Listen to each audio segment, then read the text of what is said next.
Welcome to the Calder Farmstead. Now the Ice Hawks back out to center in transition. Carlson with Quenneville 2-on-1. Right wing crosser, Quenneville scores! Here's a chance for Barrett. Fighting scores! Off the face-off! Up it's Eminger. Pulled back to Werenski. Has it, shoots one, bounces off a man. 5 seconds left. Werenski, another jam on the shot, turning and firing. They score!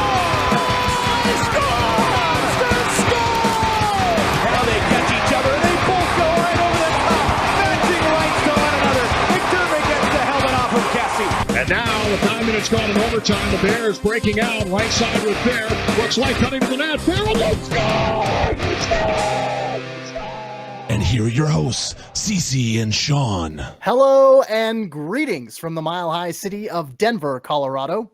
And Hollywood, California. Oh, Sean's going Hollywood on us for this episode. Welcome to the Calder Farmstead podcast episode number 31, for Friday, April 23rd, 2021. If you were hoping for a podcast featuring tips on planting season success, we are not going to be much help. This is an American Hockey League podcast, and my name is Cece Hockley. And I'm Sean O'Brien. And as always, we thank you for tuning in with us. If you're new to hearing Cece and I talk about hockey, we're going to preview some of the matchups the upcoming weekend for you. We both watch a lot of AHL games and are going to talk about what we see when we watch the film, as well as use some advanced stats to help us break it down. If that's new to you, you might want to head over to our podcast feed or YouTube channel, wherever you're listening to us from, and check out episode 0. If you scroll all the way to the bottom, that's where it is. It's a short primer on some of the stats we're going to be talking about, as well as how we view what's important on the ice. So if you're new to some of the more advanced hockey stats terms like PDO or the point shares model, or newer hockey terms like controlled zone entries, go check that out so you better be able to pick up what we're putting down. I promise it's not that nerdy or technical. It's only 20 minutes, and let's be honest, you wasted 20 minutes today figuring out why Tom Brady hates jersey numbers. You'll never get those 20 minutes back, so next time, why not spend a little more time with us talking hockey? Headline reads, old man yells at cloud. Well, hey, our next guest, let's start off the show straight away in the Canadian division. And we brought a guest along. We brought somebody new to the show. We're trying to do that and trying to keep things fresh around here. So our next guest has covered the Winnipeg Jets and Toronto Maple Leafs as a writer, managing editor, and beat reporter for the Nation Network. He's also been a sports reporter for the Eye Opener, AHL Eastern Conference correspondent for McKeen's Hockey, and he now writes for both Inside AHL Hockey and the PHPA, the Pro Hockey Players Association. So we want to welcome to the program tonight, Jacob Stoller. Jacob, how you doing, bud? I'm good. I'm happy to be here. I feel like this could be a one-done thing. I'm probably the most high-maintenance guest ever with our running around here to start it out. I think my family, I might be kicked out. I've told everyone to go upstairs. I was going to record downstairs. That didn't work. Now back down here. If I'm on the street tonight, it's your guys' fault. To be completely fair, there is no way you could be more high-maintenance than me and my hair. So you're fine. He's got the flow. You gotta give him that. I have to make one correction, and I don't at all do this in any slight to you, but I covered the Moose and the Marlies, not the Jets and the Leafs. Okay, gotcha. So now you're going to kick me off? I'm thinking about it, but I'm going to say no. No. I mean, we're already recording, so at this point, I guess we're stuck with you. Yeah, right. we are stuck with you. No, that's okay. We did have some Wi-Fi issues earlier, but now we're hardwired. He's got that mic with the nice, what is that, a navy blue topper there? It is, yes. Nice. There you go. Very on brand since you cover the Manitoba Moose for Inside AHL. Exactly. All about that. And that is called a segue, my friends, because guess what we're going to talk about? The Manitoba Moose and the Stockton Heat. And of course, they played tonight. We're recording on Thursday night, and they defeated the Stockton Heat quite handily, at least 5-2, I think the final score was. Yep, 5-2. Yep, they jumped out to a 3-0 lead quite early and made it 4-0 later on, and et cetera. But we're not talking about tonight's game. We are talking about Saturday and Monday, and we're going to focus on the Manitoba Moose, of course, because we got Jacob in the house. So I think it's fair to look at the Manitoba season and think, what has happened to Mikhail Burden? At the end of February, the Birdman led the Moose to do something that no other team has accomplished this season. He beat Laval in back-to-back games, and that is a mighty task with how good the Rocket are this year. Since then, while he's had great individual games, he's really failed to capture the magic he had in February. Sean, we'll start with you, and then we will let Jacob have the floor. Yeah, I mean, you definitely hit the nail on the head there. Burden's save percentage in February was a .923. His save percentage since March 1st is an .884. And I think this will probably help capture why that's the case. He's played in 22 of 24 games for the Moose, 23 of 25 if you want to count tonight. Of those 22 starts, guess how many he's had 2 days of rest between? If you said 4 out of 22, congratulations, you won the prize. Wow. And when you see him play in the back half of these back-to-backs or the third of these 3 and 4s, he looks like a goalie who's exhausted. His movements are slower. He gets a little lazier with some of the technique. He's late on reads, probably because he's just worn down. His style also lends itself to being a little bit more inconsistent. He's athletic and has very good explosive movement. And while he doesn't have bad technique, he's not as technically sound as you would probably prefer for your AHL starter, but that's good for a lot of goalie coaches. If you ask any goalie coach worth his salt, he's going to tell you he would rather have an athletic freak that he has to teach technique to than a technical master that he has to try and make more athletic. Now, he relies a lot on his athleticism, and that leads to some inconsistency because when he's on. He's lights out. He looks like a world beater. But when he's off, it's a rough night that night. And you see a lot of those same tendencies from goaltenders of similar styles. Kaskasuo from Toronto and sometimes Chicago now. Mm-hmm. Antoine Bibeau. They're all very athletic goaltenders, but they struggle with consistency. Me? Yep. You. Awesome. Yeah, no, that's a lot of good points about Sean. I found it interesting. So last year they kind of ran it with Burden, like they rode Burden the whole way, the first kind of half, and then Comrie came and they sort of did that split. And the funny thing is, so Comrie's complete contrast of Burden, which you talked about. Comrie is that technically sound, almost to a fault type of goaltender where, you could see he gets frustrated in certain instances where he won't make a save or it's spot on because he is so in tune with it. And then Burden is just a gamer. And there was this game against Toronto. I want to say it was game 3. And didn't play that great. And then the next 4 or 5 games, I think I have written down. Yeah, like 1.50 save percentage. 9.55. Sorry, that's 1.5 against goals against average, and the defense at that point was not great because they didn't have many forwards. They were really in their own zone, and then in that game, he's just like spraying water on like Scott Pooley's back. He's fully just like a bulldog with them, and we asked him like why, like what had you go in there tonight, and he said, I like playing Toronto, and he was like smirking because they talk too much. So I said tonight they won't be talking much. Shuts them out, right? So he's a gamer. He wants to be a difference maker. The issue though is, and I've actually kind of wondered this myself, and I don't know how to really look at it on a grand scale, but if you're starting as a backup, so like the next step would be for him to be a backup. You don't become an AHL starter, then an NHL starter. You're going to be coming in on the back 9 games or like. Back-to-backs or whatever, and you need to be trusted to come in and be semi-good. An example I was Curtis McElhaney, right? Not the flashiest guy, but you use him on the back end of a back-to-back just because you kind of know what you're going to get from him. Can Mikael Burden be that? I don't know, because the issue I have is he's not calm ever.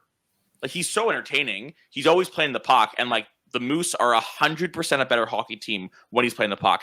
And I kind of want to see if Pascal Vincent, the Moose head coach, would quote unquote like dance with me on this question when I asked, can he do you want to weed that out of his game, the zone entries? He said no, I don't. It's what makes him who he is. And I've talked to some people actually that have played on the Moose in the last 2 years that aren't with them now, and they also agree with Pascal Vincent. I don't. I think that's an issue.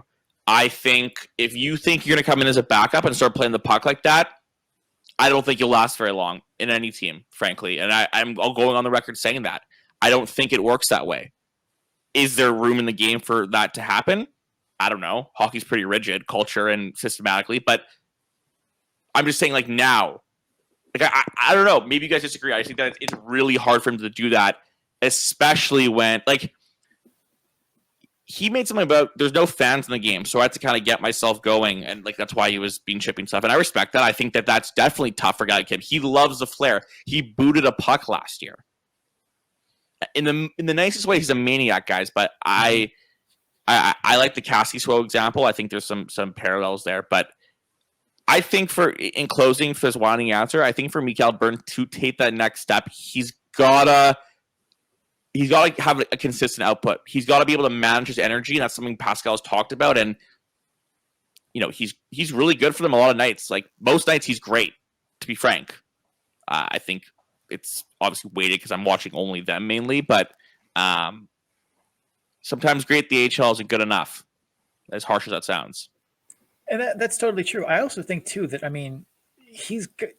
don't understand why they insist on playing him just every night, no matter what. Like that was one where I'm like, I understand, you've got to get in the flow as a goaltender, but like playing him all 3 games in a 3 and 4, I'm like, that's just crazy. Like other goalies, they do and they don't. Like now they had Artis Silvos, who I thought they'd play. He's a prospect, right. And like. Also, I kind of thought they would, for the purpose of resting Burden a bit more. I have no intel on that. I'm very curious about that.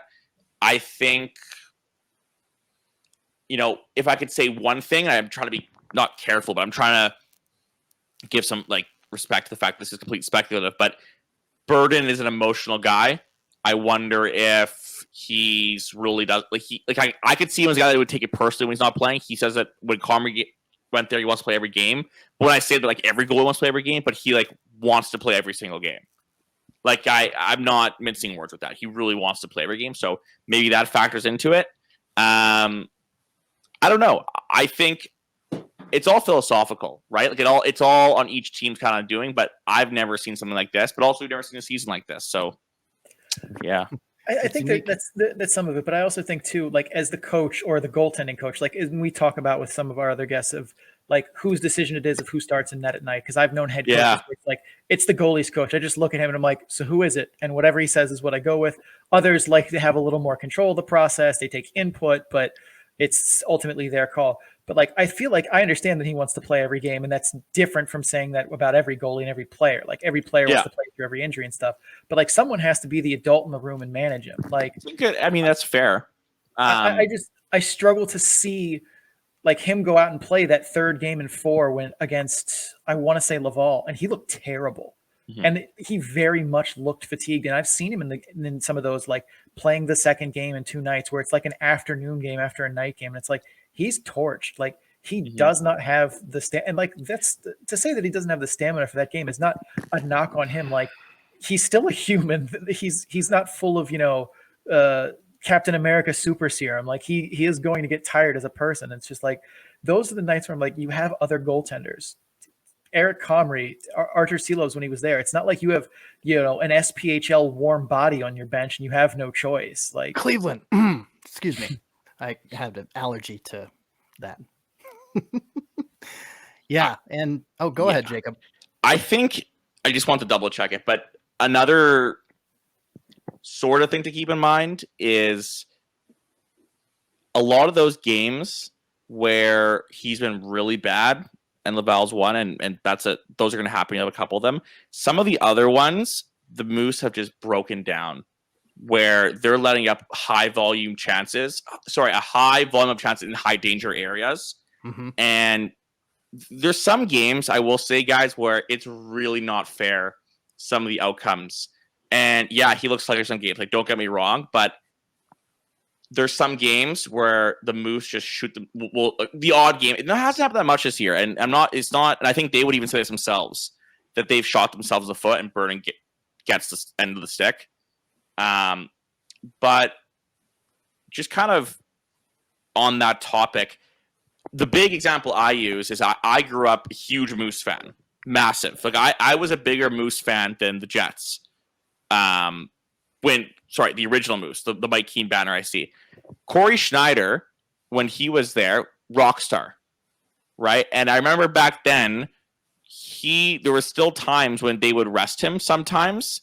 and I would be so disappointed. But I remembered that. And I remember since then, even they're resting goalies a lot more. So what they're doing with Burden definitely isn't the norm. I agree with you, Sean, in that sense. I think it's very non-traditional, frankly. And it's interesting that you mention the team in front of him is kind of, leaving him out to dry occasionally. Because sometimes a talking point that we've had here on the show for, the past few episodes, or if not the whole season, further along in the season, once we have gotten a better sample size, is the fact that the depth is an issue. And that's a different topic for a different time. But sure. But yeah, the bottom six of the Moose and for Manitoba, is just kind of there. And yeah. And Sean goes, not really. But anyway, to kind of conclude the topic about Mikhail Burden, there are 3 goaltenders currently in the AHL that have played and games played are more than 20. So you've got Stuart Skinner for Bakersfield at the top, 24, Moonshine himself. We say that starting Stuart Skinner in net is like running your car on moonshine. Sometimes it'll work and you'll be going super fast, but for how long? We'll see. So Stuart Moonshine Skinner at the top with 24 games played. Mikhail Burden, second with 23 after starting tonight's game. And of course, the probably the rookie of the year, at least rookie netminder, and maybe the netminder of the year, Logan Thompson for the Henderson Silver Knights with 20 games started. When you go 14-5-0, 1.97 goals against average, 0.943, you get a decent, he's not a decent goaltender, he's an outstanding goaltender, but you put a good defense in front of him, you're going to get that. So there's that with the goalies. Go ahead, Sean. I was going to say, I feel like we could go on about Mikhail Burden for hours, which we could. I would normally be all about, but we do have some other stuff to get to. So let's call that where it is and hit our next topic here. CC, tee it up. For sure. Yep. Yeah, I was just wrapping that up. So I was on the same page with you. All right. On a bit happier of a note for the Moose, it has been Jeff Malott. Now, Sean, you mentioned Malott a bit here and there. You said you didn't think he's a likely future everyday NHLer, but he's had this production recently. So do you still think that? I do. I still think that. Okay. And why is that? So I think, number one, being stapled to good line mates like Nathan Todd and CJ Cease. Tonight he was with Todd and David Gustafson. I think that's going to help a lot instead of, having to have Skylar McKenzie and Harold Eagles on your line. That'll do wonders for just about anybody's production. But I also think that he gets to play in those roles because his skill set is very complementary to guys like Cease and Todd and Gustafson. He's an effective forechecker. He's big and wins battles along the boards and around the net. He can whack home rebounds. He has a surprisingly decent shot. He's not a great skater, though. He doesn't have great puck skills or high-end playmaking vision, but that's Todd and Cease and Gustafson's job. That's, he digs pucks out of corners, gets them the puck, they play their game. And because he's actually dangerous at the net front instead of guys like Paul Thompson or Jeff Veal, he frees up space for Cease and Todd and Gustafson to play their game as teams have to give him that respect and guard him and actually, make efforts to make sure he doesn't get free in the front of the net. And I don't think that game translates well to the NHL level. You can be a good forechecker at the AHL level with some average-ish skating. It's really hard to do that at the NHL level. The game is so much faster. The defensemen are so much more agile. He's an effective battler and a good net front guy at the AHL level, but I think his lack of higher-end tools in his toolbox will hold him back from being as effective as he's been at the AHL, or even kind of like 75% effective. Now, that's not to say he won't develop more and he's never going to play an NHL game, but I think it's very unlikely that he's a guy who plays 60 NHL games in a season unless there's, a massive amount of injuries in front of him and he's found a safe role. Like, I didn't think that Joel Kiviranta would ever be given that spot in Dallas, but he has somehow managed to convince Rick Bowness that he is worth that role, even though I don't agree with it, but I think that he is not someone who is going to turn into that at an NHL level. But I think he's going to be a very effective AHL player when he's paired with guys like that who complement his skill set. Jacob, I saw you take some pen and paper out there. Yeah, I'm going to go taking some notes. What do you got for us, man? Two things. One, and I had this written down for tonight with Malott before I saw your guys' prep sheet, which mentioned this. So I want to swear I'm not stealing this, but I didn't think Christian Reichel would get an entry-level contract. And then so last year, I didn't think he was in an entry-level contract at all. He was doing fine. Like, he was doing pretty well, actually. And then I remember getting wind of that happening, and I just disregarded it fully. And I don't regret about the breaking part of it, but I was like, there's no way that's true. So I was really surprised. So here's what I'll say. If Christian Reichel gets an ELC, I think they might with Jeff Malott. Does he deserve? Also, remember, he's 25, right? So that's a 1 year. Yep. 1 year. Probably will happen because then the AHL deal $70K doesn't make it it's an ELC, so they give him a signing bonus. I believe that's how they could structure that, but then it's still only 70, not a lot. But shooting percentage is super high. Okay, so he's taken 39 shots, he has 11 goals. Not a high volume shooter. But there's a couple things, though, about him that I think are great for the Moose. I'm not sure that anyone didn't say it, but 8 of his goals are even strength. He's not on the first power play unit. Malott, I think with him that I've really found, like, he's another one of those guys that Zinger, Craig Heisinger found. I'm always really impressed when I start to find these guys that, we get the email releases of who they've signed to an ATO. And of course, I'm like, who? Like, I don't follow college hockey. I don't follow that stuff that much. And if I do, it's not, those guys aren't coming here, right? On ATOs. So, and like Nathan Todd is another example out of nowhere. But anyways, Malott, not a prolifically good scorer. I have a hunch. I know where Zinger found him. That's in the AJHL with the Brooks Bandits. And this year, where he's really become effective is, like, if he had a shot chart, it's all pretty close to the net. And bangs in second chance goals, that's valuable. As Sean said, it complements guys greatly. Now, another thing that we've kind of touched on, but in terms of Malott's success, we've kind of, and this is no offense, people, but the talent pool is not really there. It's very watered down. Okay, like, we have to be real here. The quote unquote quad A guys are in the taxi squad. So, if you really think about it, how many people have the taxi squad? Is it 4 or 5? Anywhere between 4 and 6. Yeah. So let's say it's 6. That is your first line, your defenseman, and does the goalie count in that number? Yep, it can. So your first line of defense or your first line of fire, right? You don't have. So everyone's scaled up a bit. So that's another thing. And also, I don't want to take it away from, like, Malott didn't even score that much in the ECHL. Like, this is so insane what's really happening. I'm not taking away from him. Good for him. He's opportunity, but that's more so like what's going on. But wouldn't be surprised he had that ELC because it's the way it'll be structured because he's 25. But yeah, I guess we'll see. Like, I wouldn't be shocked for them to sign him to an ELC or, like, even sorry, if was the question about being an NHL player? Because if that is the case, I agree with you, Sean, completely. Like, I think he'll get an ELC for sure. It's just, and like, he might even get the 1 year ELC. He plays a perfectly fine, carbon copy of this year even. And they'll sign him to another, 3 year, like, 2-way deal, like something like that. But it's whether or not they, like, I think more of it is just they don't want to let what could be found money for them walk away for free when they could have just offered him a league min deal.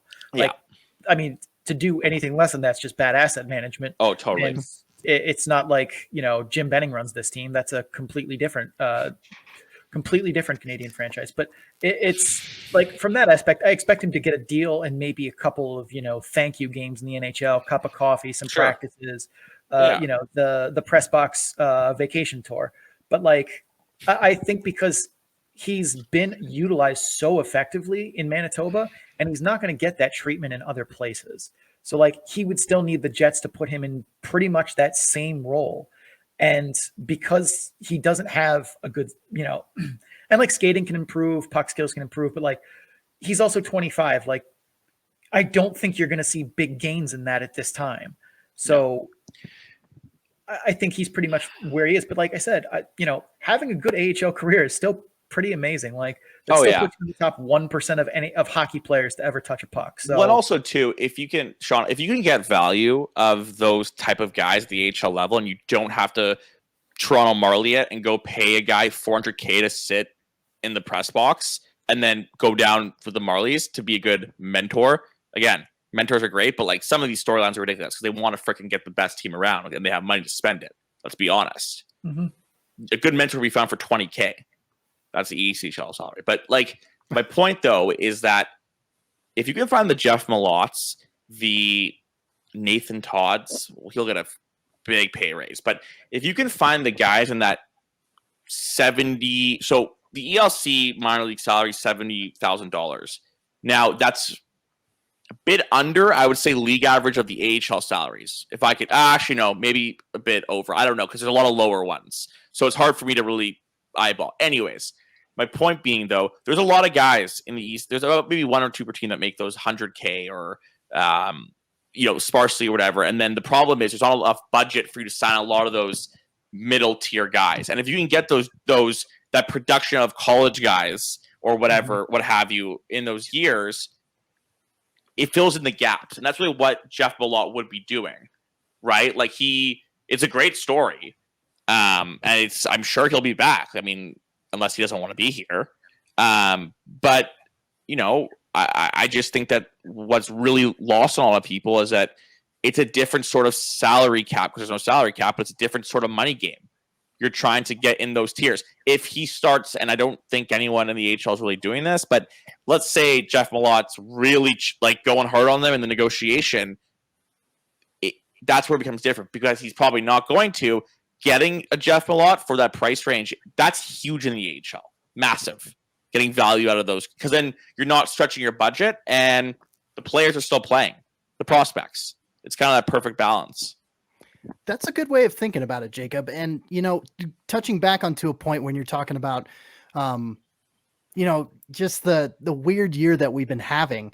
At the beginning of the season, with only 13, 14 ECHL teams playing of the 26, 27 that were at least started the season, Brampton, unfortunately, has bowed out and tipped its cap as a franchise. But before we go into our final questions, I just wanted to say that with half of the ECHL playing, I thought that the ECHL was going to be, a step above and a better product, and the AHL would kind of remain the same. But then you had the taxi squads, and like you said, top four and Europe. That's very true too. A lot of ECHL guys went over to Europe to play as well. Unfortunately, with the taxi squads, like you mentioned, the AHL got watered down. In the AHL, you lose, a lot of your top line guys, whether it be, top pairing defensemen, top three forwards, and of course your starting goaltender. It just threw everything all cattywampus this season. So anyway, but cattywampus, I said it. Last question before we go into our picks for the weekend. What are you guys thinking for the keys to the series here? What's going to be the biggest determining factor for who wins and who loses between these two teams? Sean, you have the floor first, my friend. I mean, I got to say special teams. Both are top 10 in power play percentage and bottom 10 in penalty kill. That's a recipe for special teams goals. I know calling penalties has not been Canada's strong suit that season, which is denim. But I think we're going to see power play time be a big factor in this series for whoever can actually get some calls going their way. It looks like Manitoba and Stockton each got 4 calls. Shocker. Penalty calls were even. I know, we're all surprised. But Manitoba managed to cash in a power play goal there. So it looks like, even though I didn't see what this game in particular looked like as we were taping, I seem to already have some evidence in my favor that power plays are going to be a portion of the explanation on Tuesday of why this series went this way. Mr. Stoller, your thoughts? Yeah, power play is definitely going to be a huge factor. I think the biggest part is making sure that the Moose's bottom 6 isn't scored on. I think, and it's not necessarily something to the Moose's forwards bottom 6 discredit, because now they have Dominic, I don't even know how to say his last name, Toniano. That's sure. I don't know either. So. I feel bad. I'll have to look it up. The guy, he just got here today. Okay. I couldn't even tell you how he plays hockey. Did Winnipeg trade for him? Taxi squad. So they signed in the offseason. He's on the taxi squad the whole time. So Toninato. Mm-hmm. Sounds like a pizza sauce or something. Toninato. Yeah, Toninato.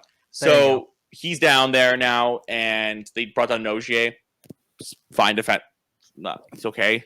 And that obviously, when you bring those taxi squad guys in, it freshens it up or whatnot. But the issue I find is with Manitoba is because they have that drop off kind of from line 2 to 3 of like, it's like established AHL guys to like kind of maybes, right? Like a bunch of, and like Perfetti in the middle, like an amazing 12-year-old. It kind of gets really tough in the D zone for them. And there's those blips where it's like costly turnover after costly turnover after, oh, they got scored on. So, and Pascal's tried to make it even lines. There's only so much you can do. So there's a hope that they can not get demolished there. Stockton, when they're on. They're a really good team. Yeah, and I think the biggest problem for Stockton is they haven't been on in so long, and it seems like for a good portion of guys, they're either exhausted or just like, please let this be over. We were super excited to play in February, and then we got put through like 18 games in 24 days or some absolutely insane. And you know what? I know this, and the way the move went down wasn't great.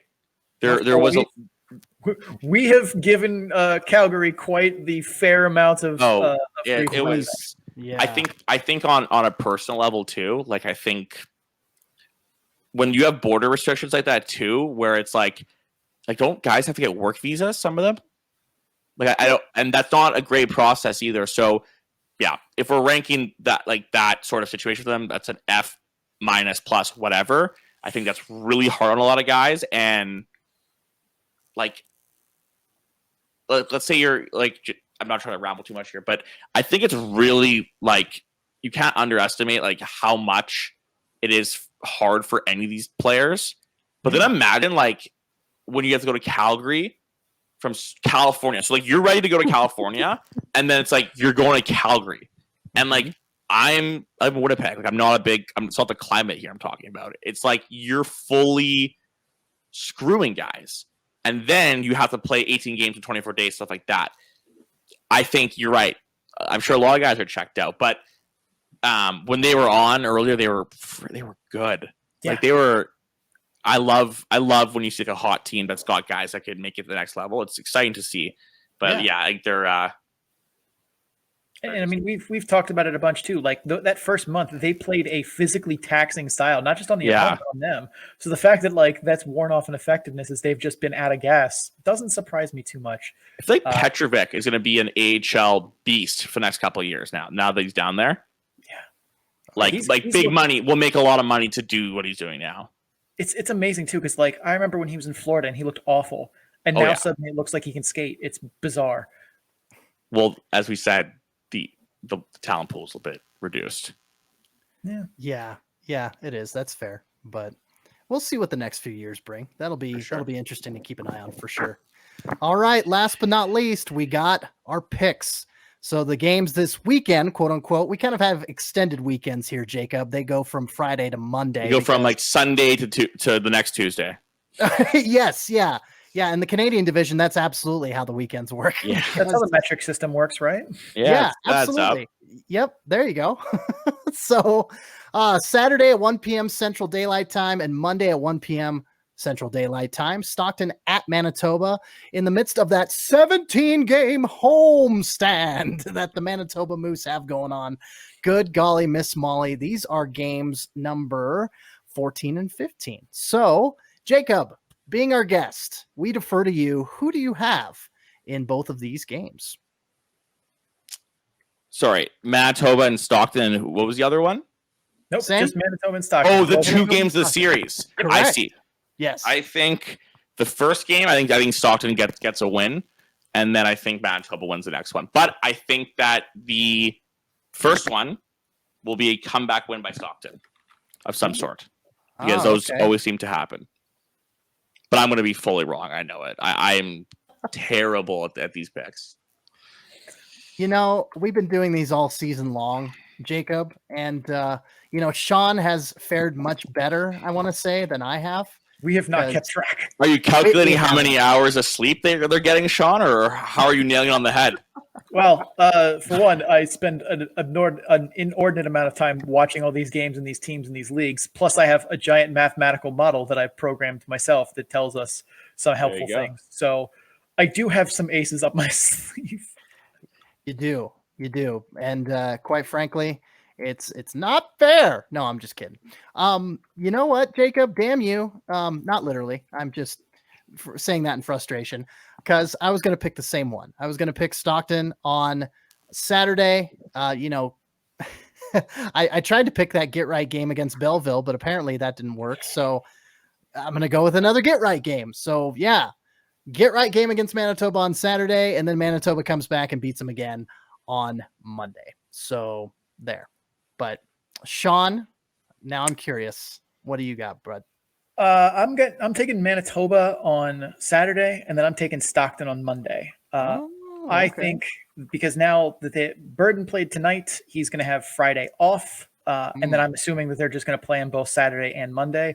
I think by Monday he will be peak in fatigue, so I'm taking that Saturday win for him to, put in another good performance, and I think Stockton takes advantage of a dude who started 3 games in 5 days on Monday. Oof. Ouch. Yeah, that's a very good point. And I'm going to have to stick to my guns because, yeah, you brought up a good point, but can't change my mind. Sean, what does your analytics model say? It is only a model. The model surprisingly has Stockton as a 50.2% favorite in each individual game. So flip a coin. What does the model take into account, Sean? So the model takes into account a very small home ice advantage, the collective point shares of every player on the active roster, as well as it compensates for the rolling PDO thing that I have up on my okay. So, like it corrects back to neutral for puck luck. So and it also weighs goalies based on their games played in the past. So the model is very heavy on Burden playing all of these games, and basically allots its goaltending portion to be 90% Burden and like 10% whoever else is on the active roster at this point. So like the model is not great at picking San Jose Barracuda games because they literally just pull names out of a hat of 50 guys to play that night. So it's struggled to pick teams like San Jose or trying to think who's another team that's used like a billion goalies this year. Oh, Belleville. They struggled to pick Belleville as well because they've played 6 goalies and they are wildly different in ability. So it has its ups and downs, but trying to tweak it more than that would mean a lot more man hours on my end, and I'm lazy. You're not lazy, Sean. You're not. You are one of the hardest working analytics guys that I know personally. So, and now I know Jacob. Analytics guys do you know personally? Let's be serious. 2. I know Jacob now. And Jacob works his ass off too. So it's not it's a small sample size, but you guys are hard workers. Anyone who does analytics is a hard worker. Oh, Jacob, thanks for coming on the show, man. No worries about the Wi-Fi problems. It just kind of solidifies the stereotype that Winnipeg doesn't actually have internet and that you're Wait. I can't believe that is so perfect. Right? Holy. Oh my God. That was good. That is true.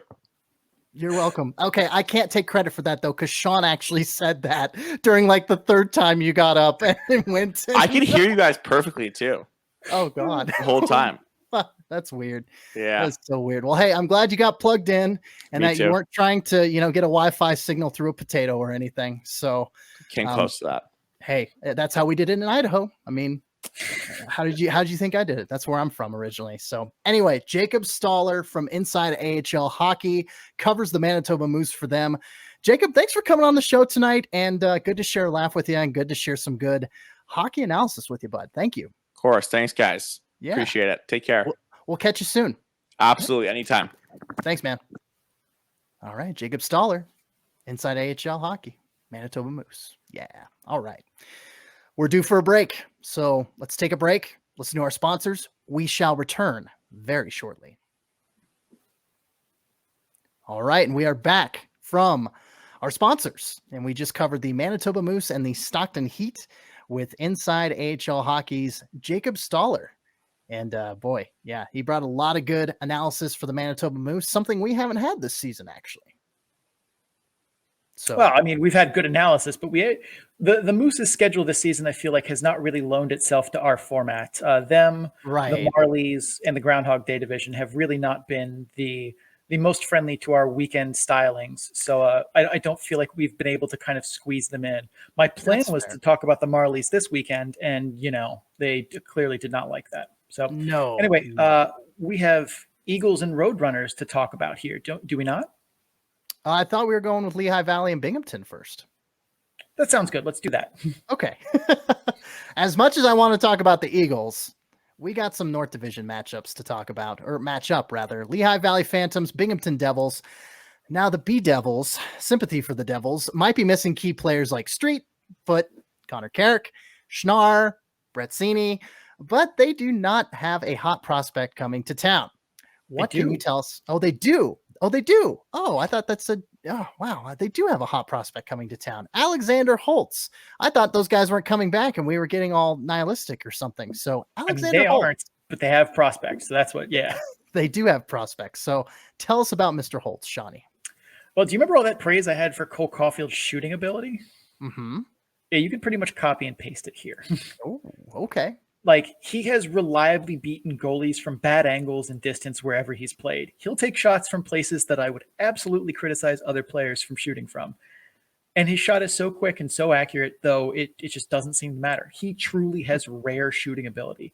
And if that weren't enough, he has elite puck skills and is very likely going to embarrass an AHL defender one-on-one before this season is over. And while it's not a mainstay of his game, he has good playmaking vision too. So he is definitely an offensive weapon and is something that is going to be much needed for the B Devils, especially missing a big portion of their roster. And I think he would bring a different element even than if they had all of their full complement of guys. I think Foot is more of a blunt instrument and a power forward, but doesn't really have those hands that dazzle through the neutral zone and can deke guys. Whereas that's definitely something Holtz can do. And I think Holtz is probably the best shooter on the team, regardless of who's there. The kid can rifle shots, CC. Like, I see you making the amazed face. Well, yeah. I have seen him score goals from places where I'm just like, don't shoot from there. What do you owe? Bar down. It's disgusting. On the needs improvement side, I mean, you haven't heard me say it, so you knew it was going to be here. Yep. His skating isn't bad. It's just not very great. He's just fast enough to be effective on zone entries. He's been used as the double drop power play guy to come with speed to the neutral zone. He's like just fast enough to make that effective. But at the AHL level and the NHL level, I don't think he's going to be putting defenders on their heels, except for maybe Seth Jones. But that's a whole different topic. Defensively, he's a winger with a penchant for high-level offense. So not surprisingly, he's never going to be out there killing penalties or holding a lead with 1 minute to go. But physically, he's also not someone who's going to shy away from contact, but he's not a guy who's going to go out there and throw his body around. But in terms of someone who's just an offensive weapon, the B Devils need someone like that. And if I were them, I'd just be like, all right, when we're exiting the zone, just put the puck in his general area and take the secondary assist that's coming to you. Good to know. Good to know the Devils still have a prospect out there that they can call upon late in the season like this. So now on the Phantom side of things, Cam York looks poised to make his debut, if not this series, then soon after. Sean, what can you tell us about the impact he's going to likely have on the Lehigh Valley blue line? So I apologize already because CC, I set you up for failure there. He made his debut the other night, and it did not go smoothly. Yeah, I wrote some of our notes here a little later, but it did not go swimmingly. But he's a young kid after a big layoff in a weird year. I never imagined he would step in day one and be the stud defenseman that I think he will be. But for starters, in terms of what he brings, hopefully he'll be able to give them a boost on that second power play unit, which has just been dreadful. Logan Day, and it's been Logan Day and a rotating cast of underwhelming defensemen who've really just been ineffective. York isn't a big guy, nor is he terribly physical. His skating is good enough, but again, it's not great. His biggest asset, though, is his hockey IQ and his playmaking ability, especially in the offensive zone where he's able to make beautiful high-level plays under pressure. When I say creating offense, I mostly mean through playmaking abilities. His shooting ability is pretty unremarkable. He doesn't have a muffin for a shot, but he's not going to be beating goalies from distance reliably, unlike Holtz, who we just talked about, who will beat goalies from anywhere inside the blue line.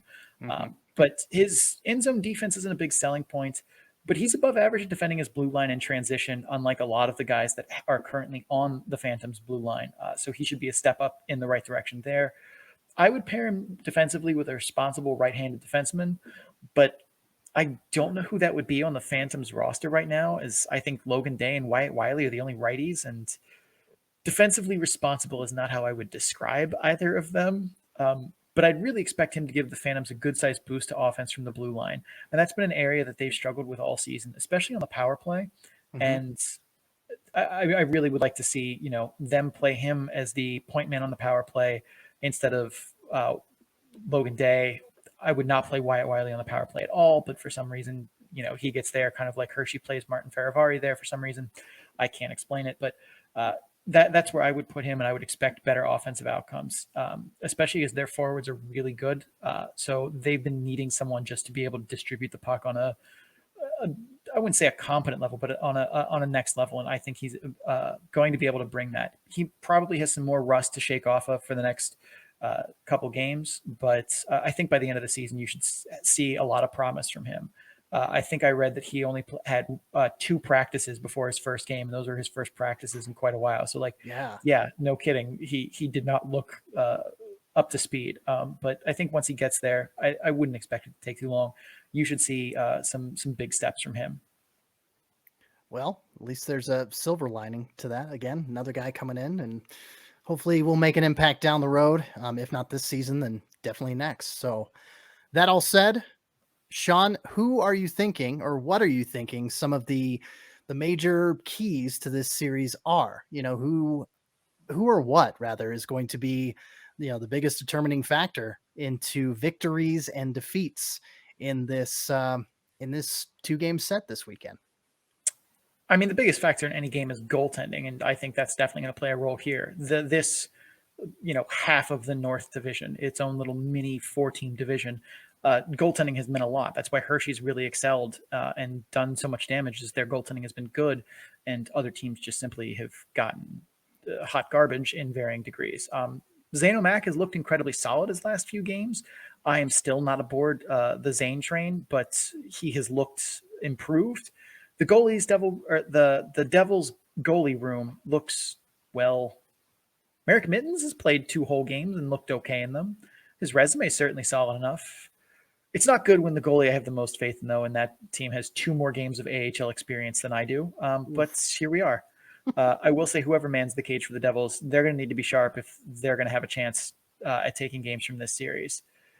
After goaltendings, it's the same old song and dance for the Devils. Retrieving dump-ins, getting controlled zone exits. We've been saying it since literally February, and they still have not reliably found a good way to do this. So if the Phantoms can keep the pressure on, force the Devils to make bad turnovers in their D zone, which they've consistently done all season, the Phantoms should cruise to easy wins here. And speaking of which, it's time for our picks. So Lehigh Valley at Binghamton Friday, 7 p.m. Eastern Daylight Time. Binghamton at Lehigh Valley. That's the nice thing about the Northeast, is things are close. Saturday at 7:05 p.m. Eastern Daylight Time. I'm going to pick first, and B Devils. I hesitate to ever pick them, to be quite honest, and so Lehigh Valley sweep. I know I've been a little more, conservative with my sweep picks, but this one, Binghamton gonna Binghamton. See, I actually take the opposite approach. I'm going to pick the Phantom sweep, but hesitantly, because I get the feeling that Sandstrom is going to get a start here somewhere. Basically, I don't think Zaino Mac is going to play both games, and I don't think Alex Lyon is coming down for a surprise run to the ring with a steel chair. I think it's almost assuredly going to be Sandstrom. I think I saw that he got called up on the taxi squad today, but that definitely is that's a paper move if I ever saw one. Like, he's not going to stay there.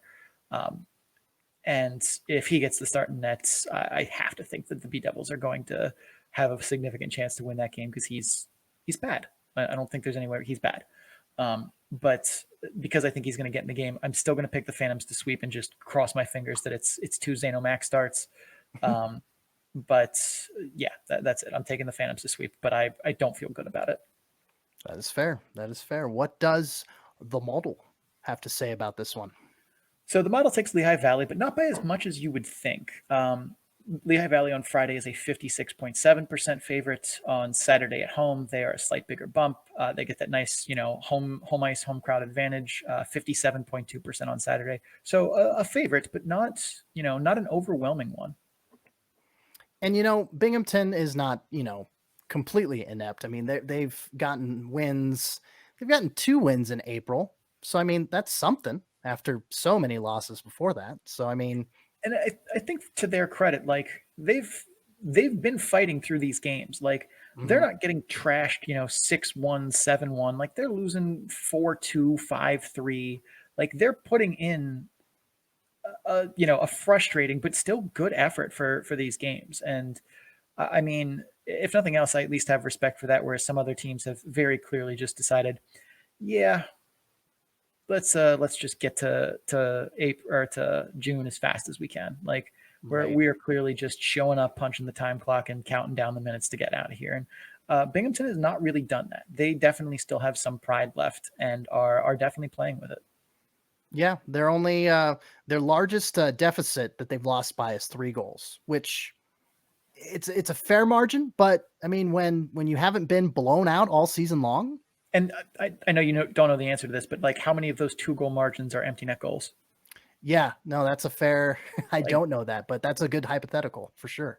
I mean, they've been in games. That's something you can't take away from them. Like, yes, they've lost. Yes, they haven't looked good in losing, but they've been in all of those games. And that's not something you could say about a team like Bridgeport or Stockton or even Ontario at times. Like, that's very true. Yeah. Good point. Good point. Well, Sean, are you ready to bring on another guest? Yeah, absolutely. The more the merrier. The more the merrier. We've got another Sin Bin former cohort of mine. She actually took my place at the sinbin.net. She is now the AHL editor and also covers the Cleveland Monsters over there and hosts a podcast, Monsters Musings. So Dina Weinheimer is going to be joining the program after we take another ad break. So stay tuned. Don't go anywhere. We'll be right back. We just covered the Lehigh Valley Phantoms and the Binghamton Devils. Now we are going to shift over to the Central Division, the Cleveland Monsters and the Chicago Wolves. They've got a 2-game set, although the Friday game was moved to Sunday because Chicago, the Wolves, are having a little bit of a COVID protocol situation. So we cross our fingers, as we do often in 2021, and hope that this series takes place. Oh, for crying out loud. We'll see. But hey, we wanted to bring on a special guest that I'm just kind of I'm kind of tongue-tied a little bit because I haven't spoken to her in an official capacity about hockey in a good long while. So from the sinbin.net, one of my former colleagues when I was with the Sin Bin. She is now the AHL editor over there. She covers the Cleveland Monsters, and she has her own podcast for the sinbin.net called Monsters Musings. So welcome to the program, the Calder Farmstead, for the first time, Dina Weinheimer. Dina, welcome to the show. Thank you so much for having me. It's good to be here. It's good to have you. It's good to see you again. And like I said, good to talk hockey in an official capacity once again. So yeah. It seems like it's been forever, but that's just this season, it's crazy. Yes, it's a shortened season, but I feel like we're about 5 or 6 months into it. That's for sure. But yeah. Hey, are you ready to talk Cleveland Monsters? I think you might be ready. Sure. Why not? I'm always ready. Are you kidding me? Always ready to talk Cleveland Monsters. Oh yes. Love that enthusiasm for sure. Well, hey, a lot of big time guys have missed time this season rather for the Monsters. Nathan Gerbe has been called up. Fix Wolanski is done for the season, unfortunately, with an injury. Cole Sherwood and Zach Dalpe haven't been in the Cleveland lineup very much. Their goaltending situation, as you well know, has not been ideal. This all looks like a recipe for disasters for Cleveland, and yet they're solidly third in the division and 7-3 in their last 10 games. Sean, how is this possible? And then we'll kick it over to Dina to add some of that nice seasoning on top of it. I mean, first and foremost, guys who we didn't expect much from have really stepped up. They found chemistry and have been put in a spot where they can do well, they can, they've been put in places where what they're good at from a hockey skill wise, they are put into those roles, into those spaces. And what they do poorly, they've been able to kind of wallpaper over with, good chemistry amongst line mates and a pretty effective scheme. I mean, for starters, Tyler Angle has been huge on the power play, setting up great chances from the half wall. Liam Foodie's speed has really allowed him to put defenders on their heels. He uses that extra gear to drive play, get into the zone, and has surprisingly good playmaking vision for a guy with that level of speed and someone whose puck skills coming into the season I wasn't too high on. Carson Meyer, I mean, he's been doing a great job of just finding soft areas in the slot, getting lost in coverage, getting his stick on loose pucks around the slot. And he's been great in the bumper role in the power play. He scored a tip goal, I think it was a couple of games ago. I mean, just beautifully finding a nice little soft area in there. He's been doing it 5-on-5 really well. The Monsters in general have had a really good structure where they have a lot of moving parts in the offensive zone. They cycle the puck really well. And that's at least a little bit in contrast to the Blue Jackets, who are a much more, they're still a cycle-based team, but a much more physical and kind of static cycle-based team. Wyatt Newpower also has been really good for them. He's been doing a really good job driving offense, quarterbacking the power play, but he's also done a really good job in rush defense and defending his blue line. That's kind of something that doesn't show up on the score sheet too often, but it's something I've noticed from watching the Monsters games too, is he's done a really good job of making sure that he doesn't give up the blue line easily to odd man or even man rushes, and that he's forcing more dump-ins. He'll do a really good move where he'll pivot to skate forward with somebody and basically force them into the wall or to play dump and chase. And that's not something you see from a lot of AHL level defenders. Most of them are fine just backing up and letting, the guy kind of walk himself into the wall and force the play that way. But his ability to step up and kill plays early is definitely something that sets him apart from other defenders. Dina, your thoughts? Well, I think one thing that has really helped the Cleveland Monsters this year is they brought in the perfect veterans to bounce out the large amount of young rookie players. Some of them normally wouldn't even be in the AHL yet, but because of everything, I mean, I don't even need to go into specifics, but everything hands in the air, they're there. I mean, that's just the reality of the situation. Tyler Sekura all season has been just as advertised. Sean talked a little bit about, guys that are good on the power play. I tweeted it the other night. If you like players that get down in the dirty areas, Sekura is your guy. So he has been outstanding. That top line has been chaos all season between Zach Dalby and Nathan Gerby coming in, going out. Trey Fix-Wolanski getting that unfortunate knee injury, season-ending surgery. No matter who slots in on that top line, Sekura has been the constant, and he's just been fantastic. So I think he's one of the key guys right now for Cleveland. Of course, you got the rookie phenoms, Meyer, Angle, and then you got Liam Foodie in there. Foodie's not a surprise in my mind because he is like the top prospect for the Blue Jackets. And we got to see flashes of that during the Stanley Cup playoffs in the bubble last season.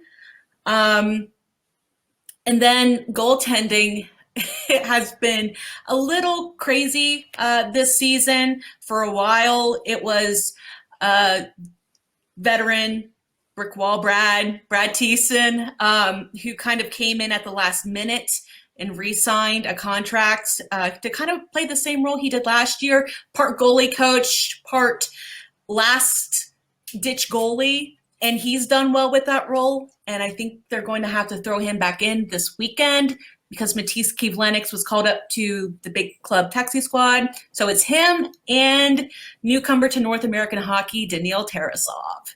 So Tarasov's been actually a lot of fun to watch the few games that he's played. He makes some spectacular saves. So,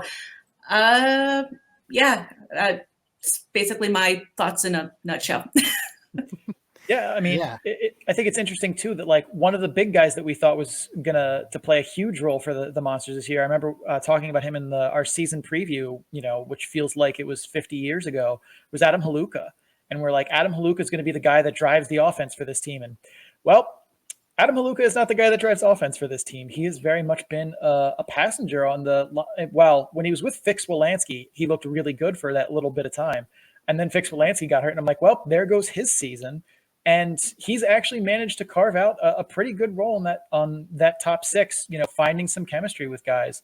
And especially, too, as being a veteran, I would have thought he would have been more of necessarily a leader, because I mean, I have no idea what goes on in the locker room or how much of a leader he is or isn't. But I really thought he would have been at the forefront of the team, and he just hasn't. And they still succeeded.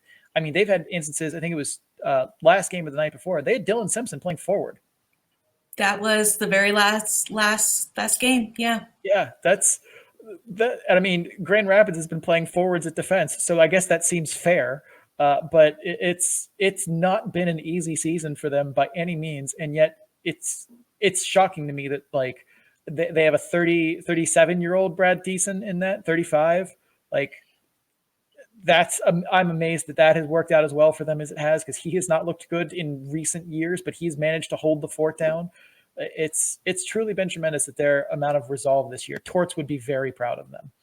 Yeah, I think last season's kind of chaos with injuries and call-ups that the Monsters had to deal with, and head coach Mike Eves and his coaching staff had to deal with, kind of gave them a sneak preview into what they'd be dealing with this season with the taxi squad and all of the craziness and uncertainty of it all. So I think that's really helped them to be able to understand what's going through these players' heads and how to deal with it on a personal level. With, a guy with the last name of Sekira, top line minutes, that sounds vaguely familiar out here in the Pacific Division. I think he's got a brother in Henderson or something like that that's getting a little time in Vegas too, maybe. Also, covering the Eagles, I thought it was really funny that Liam Foodie and Cole Sherwood are on a team. And then you've got Liam's brother, Jean-Luc, and Cole's brother, Kiefer, on the Eagles. Just a little parallel that I thought was pretty humorous coming into this. But anyway, I digress. Let's talk the Chicago Wolves. Chicago has not looked like Chicago recently. They're 1-3 in their last 4 games. They're one of the best teams in the AHL this year. Sean, what's going on with the Wolves? Well, the big guns haven't been there. Tanner Jeannot has been called up and has missed time. Tomasino, same thing. Tommy Novak, same thing. And earlier, the Wolves tweeted out a graphic about that they'd used 5 different goaltenders, and each of them had won a game. And it was one of those things where eventually that will catch up with you, and that certainly seems to have finally caught up with them. Connor Ingram played his first game in North America since last season. Antoine Bibeau's played 2 games since St. Patty's. Beck Warm has played 1 game since St. Patty's up until this week, I believe. In this gong show season, expecting them to come in after that much time between games and look like, the upper echelon AHL goaltenders, or in some cases for Beck Warm, a maybe rotational NHL backup kind of caliber goaltender.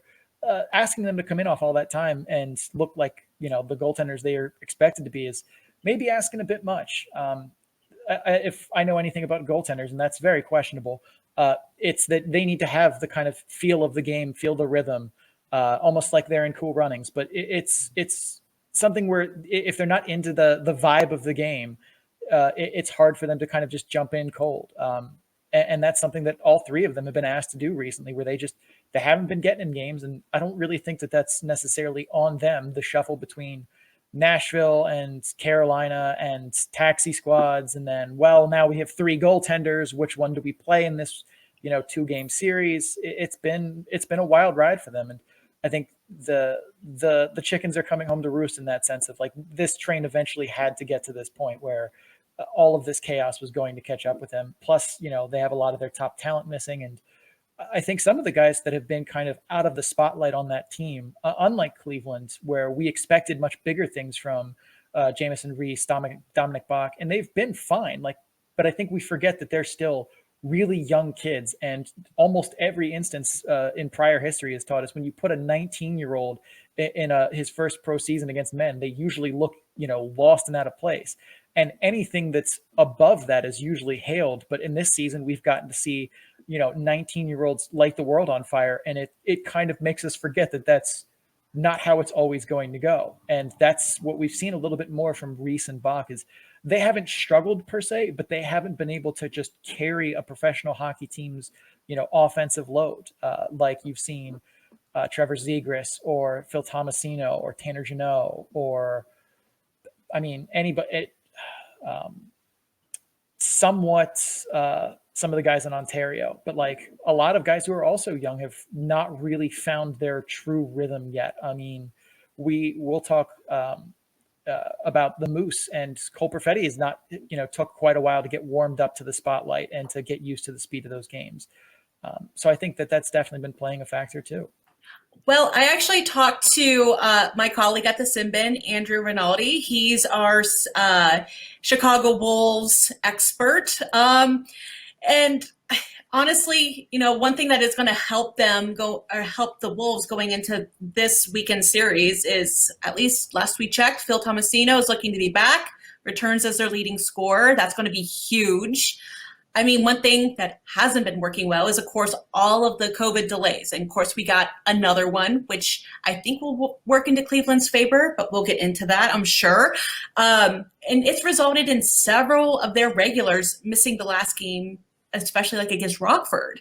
So you had mentioned Dominic Bach, Jameson Reese, Ryan Suzuki. They all missed that last contest.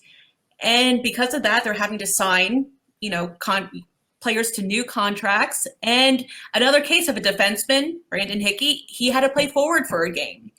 So the lineup for this weekend is a little bit in flux, but if the series takes place, fingers crossed, it's definitely going to be something to keep an eye on.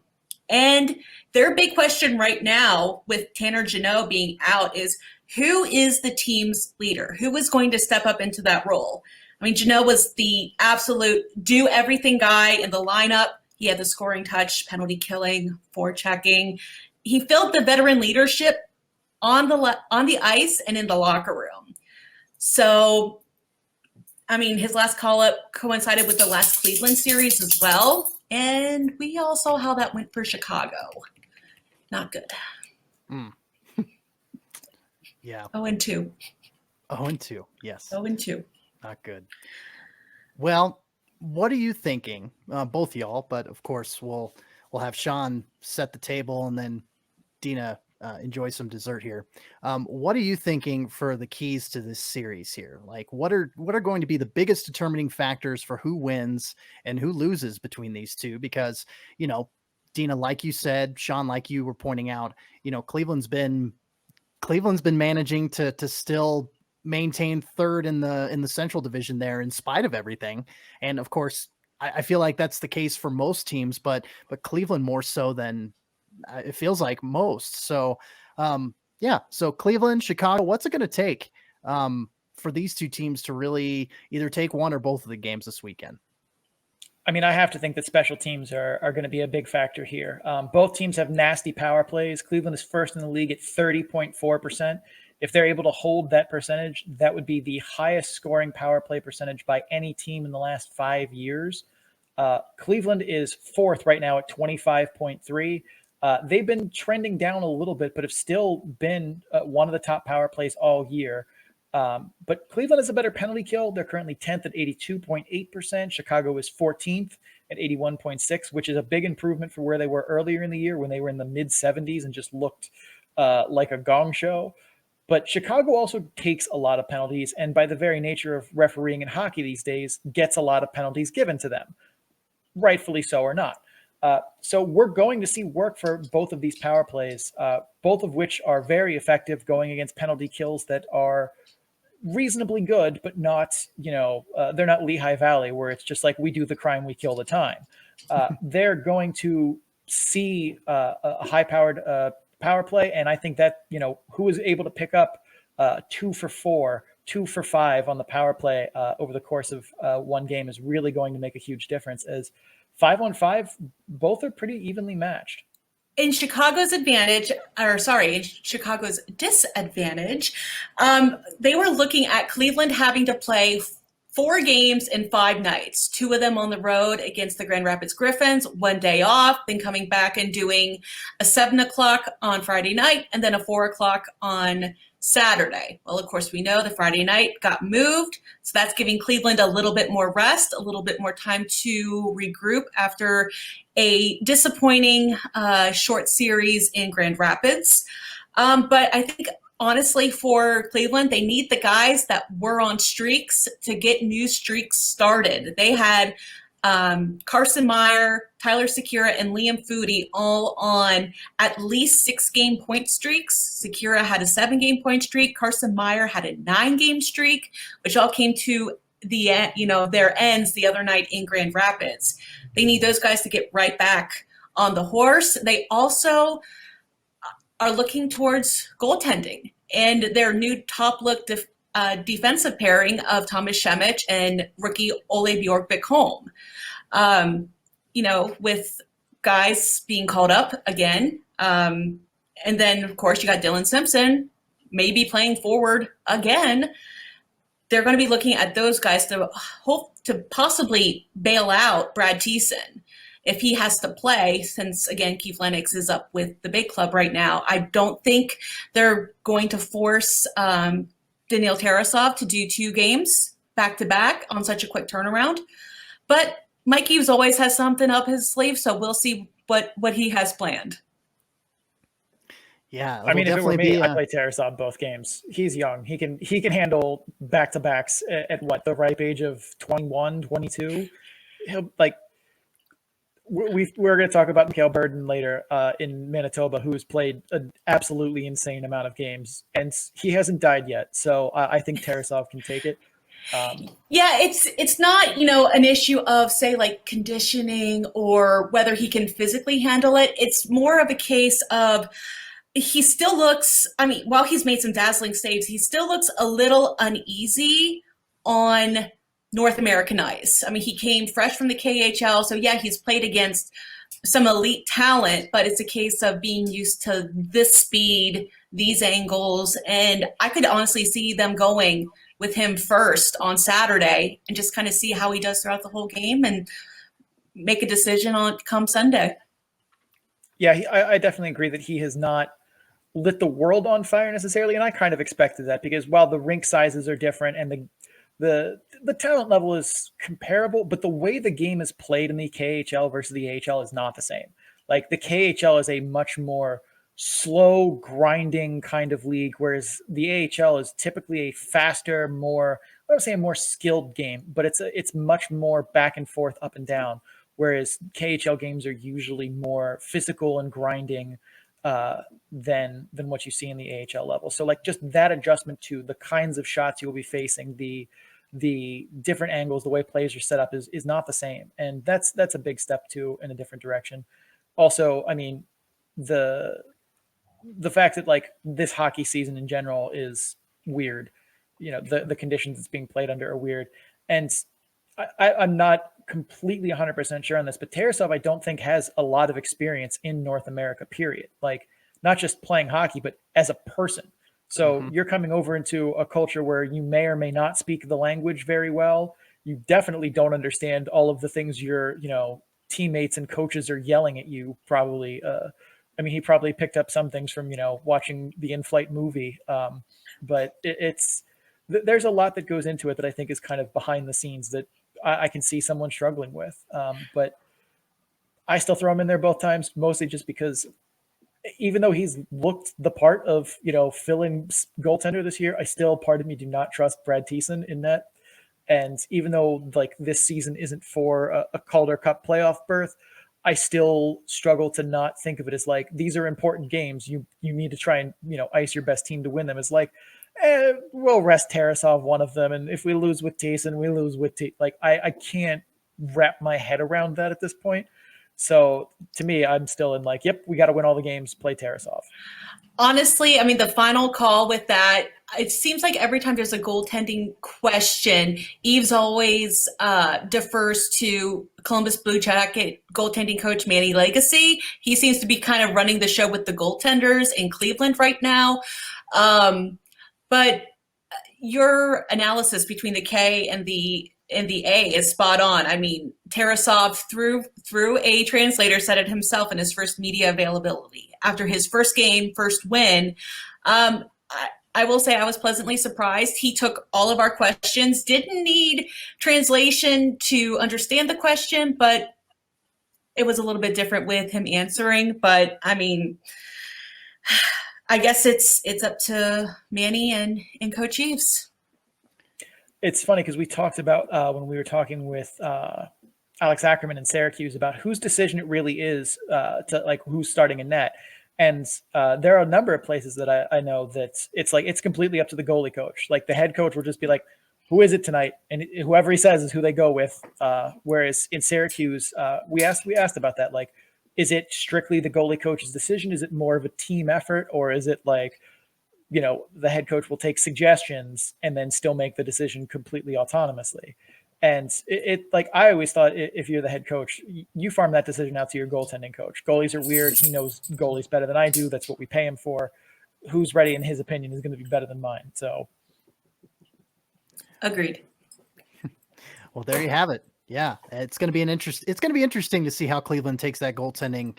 I don't want to call it a conundrum because, you know, you've got a young guy in Tarasov and you've got an older veteran in Brad Thiessen. And so, yeah, I'm kind of the opinion that you start Tarasov both games because, you know, the regular season's almost over, and why not? I mean, you brought him over from Russia. I mean, if you're gonna kick the tires and, you know, see what he's made of, especially, you know, at the AHL level where we very well may not be having any Calder Cup playoffs, why not? I mean, why not start him for a couple games back to back against the Chicago Wolves and see what his metal's like, see what he's made of in regards to, well, you know, I'd still consider Chicago one of the best teams in the league, even though they've had their recent struggles. But I digress. Let's make some picks, shall we? Like we've talked about, Cleveland hosting the Chicago Wolves Saturday and Sunday now, both games at 4 p.m. Eastern.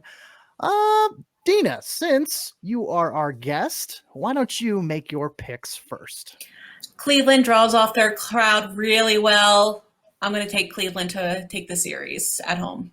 Ooh. Sweeping both games? Yeah. Oh, good choice. Let's see if it works out for him, Cotton. And we're talking the Cotton brothers in Chicago there. No, I'm just kidding. That's good. Didn't you miss my dry humor, Dina? I missed it so much. Oh, well, hey, my pick is next. And I'm going to say Cleveland takes the first game on Saturday and Chicago takes the second game on Sunday. Shawnee. I'm taking Cleveland Saturday, Chicago Sunday. I think as much as I think the Tarasov should start both games, I'm thinking that he's going to start that Saturday game. And I have more faith in him, even though he's looked shaky at times. I believe in just the raw talent that he possesses. And I think Tomasino, after, you know, having some time off, he might need kind of a game to get back into the swing of things. So I'm taking Cleveland Saturday, Chicago Sunday. I have to imagine that that power play and penalty kill aspect kind of flip-flops a little bit. So that's how I'm going with it. The model, yes. This was one that I was surprised by. I actually went and double-checked just to see, because like I'm not used to seeing Chicago get run out as an underdog. Cleveland is a 52.5% favorite in each individual game, which is, I think, the first time Cleveland has not been a favorite this season. Chicago has not been a favorite this season. I'll have to go back and look at that. But yeah, I made sure that was the correct output because I didn't believe it at first just because I'm not used to seeing Chicago as an underdog. But here we are. Cleveland 52.5 according to the model. They might get a little boost because fans are actually in attendance. That's part of Sean's game prediction model that he has going on there. So that might have given him a little boost. Who knows? But the fans in Cleveland have been amazing. There's a lot less than usual, but the ones they have there are loud and they let their feelings be known. So great job, Cleveland. You've been doing wonderful this season. Keep it up. And you know, they have the benefit of a bigger arena, you know, with the NBA's Cleveland Cavaliers both. I mean, that's their main arena. So of course the Rocket Mortgage Fieldhouse, I want to get that right because it was Quicken Loans for a little bit of time. So did I get that right? Yes, the Romo Fiho, as we call it in shorthand. The Romo Fiho. Wow. It's a lot quicker. A little bit. I can dig it. Yeah, I need to take a nap after I say the whole thing. That's for sure. It's not surprising to me that the Monsters fans are really coming out for them. Like, what else are they going to cheer for? The Cavs? Oh, ouch. As a Cleveland sports fan, ouch. Hey, I mean, Sean's a Knicks fan, so there's that. Yeah, I know pain. I've been cheering I was born in the 80s. I've been cheering for the Browns since I was old enough to understand what football is. Ouch, ouch, ouch. I'm a Bills fan too. I know pain. Yeah, the Denver Broncos sends their regards to you as a Browns fan. Oh, yep. A little. All sports jabbing and jesting aside, Dina Weinheimer from the sinbin.net. Go check out her work. Doing a great job as the AHL editor over there. I would venture to say, and I'm not shy to say it, that the AHL team over there has been the MVP of the site this season for sure. And so Dina and her co-editor, Deanna McFerrin, who covers the Laval Rocket, and her herself has I mean, you guys are doing great over there. So I really, proud papa moment, just really, really happy to see y'all doing well. And yeah, check out the Monsters Musings podcast as well over at the sinbin.net. And we really appreciate you for coming on, Dina. You've got a lot of insight, and we really, Sean's like, why not get Dina? And I'm like, why not? Let's go for it. So thanks for joining us. Thanks again for having me. You guys take care, and hopefully we'll talk soon. That sounds like a plan. You have a good rest of your night. Thanks again. You too. Thank you. Bye-bye. Dina Weinheimer. Again, great to talk hockey with her. Great hockey mind there covering the Cleveland Monsters. And yeah, Cleveland and Chicago this weekend. It should be a good matchup. We'll see how it shakes out, especially with goaltending. You gotta love that little caveat there for sure. So, all right. Well, we've got the Central Division covered. And after this break, we're definitely due for a break. We just reached the half-hour mark in this segment. So Colroado at Tucson, Pacific Division matchup. And I know a thing or two about one of those teams, I think. So, yeah, we'll cover them when we come back from our advertisements. Stay tuned. All right, we're back from the other side of our second and final guest of the night, Dina Weinheimer from the sinbin.net, covering the Cleveland Monsters and being the AHL editor over there and doing a hell of a job and, filling my shoes quite nicely in that position. So thanks for coming on the show, Dina, and thank you for taking the time out of your busy schedule to make time for us to talk Monsters and to talk Wolves this weekend. And we've got a couple more series to cover. First and foremost, one I'm familiar with, the Colorado Eagles and the Tucson Roadrunners. Yep. This is going to be another bird brain battle out west as Colorado travels to Arizona to take on Tucson. How have both teams been doing recently? I know it feels like a while since we talked about the Eagles. They got a nice weekend vacation from us. And Tucson, we have checked in with, here and there, but what's been going on with these teams? They did get a nice weekend vacation, and I'll get to that here in a second, but I'll start with Tucson. They took one game out of 3 against Henderson, but all 3 games were 1-goal outcomes. So, they kept things close. I mean, you talk about, Binghamton earlier in the show, having, not getting blown out, but when you have 1-goal games, it's just like, you're right there. So the fact that, Tucson doesn't have guys like Michael Bunting. Bunting's up with Arizona. Kyle Capobianco and Hudson Fashing are currently on the taxi squad. The time was right for Tyler Steenberger to step up and break out of the funk he was in. So, the Macho Man came on the show a couple weeks ago. He said, "Yeah, I love a good streak break. Yeah, I love it with the Steenberger. Yeah." He only posted 2 points in 20 games. And then Steenbergen has now 7 points, 5 goals and 2 assists in his last 6 games. And he has 2 game-winning goals as well to his tally for Tucson in that streak. So, with him stepping up, with him kind of hitting his stride a little bit, 2 of those games were victories over Henderson also during that point streak. So Tucson has beat Henderson twice in the month of April, which is impressive. It's very impressive. So, with the inaugural season that the Silver Knights are having, you can't argue that the Roadrunners taking a couple from them. isn't anything short of, impressive. That's the only word I can think of. So let's talk about the other side then. What are the Eagles been up to? I know that they just came off a big weekend, or not a weekend, but a good series against Texas. Tell me about them. Yeah. They took 3 out of 4 wins, or 3 out of 4 games rather, as wins against Texas. Again, they did that when they went to Cedar Park earlier this season. And then they traded 6-2 outcomes with Bakersfield, some rescheduled games, a little Tuesday, Wednesday set. Not a bad way to start out the month of April, going 4-1-1. So not too shabby.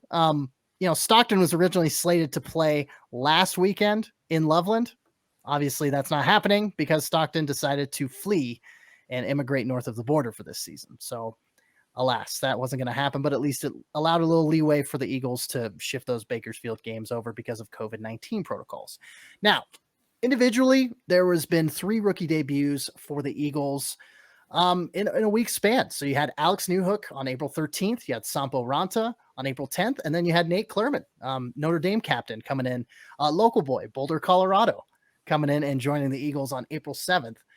That has definitely been a shot in the arm for the Eagles. Newhook has a goal and an assist in 2 games, and I believe, if I may check the box score real quick, as we're filming this, it is currently 2-1 in the third period. And yes, Newhook has.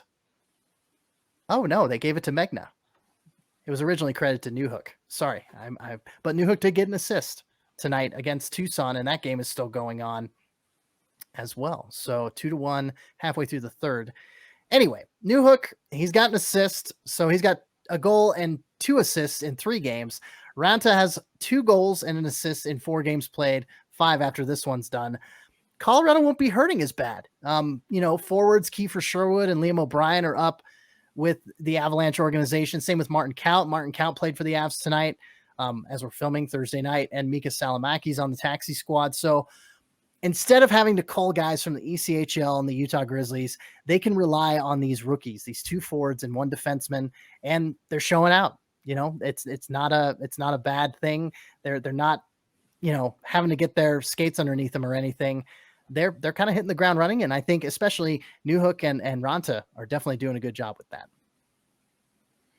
So we talked about the Jekyll and Hyde nature of the Roadrunners with Brett Farah a few episodes ago.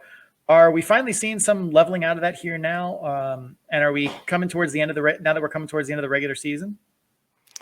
Kind of. I mean, Tucson continues to go back and forth with their victories and losses, but I mean, like I mentioned earlier, they've got 2 wins against Henderson in the month of April. So they seem to be hitting a decent stride in regards to being able to take a game or 2 here and there.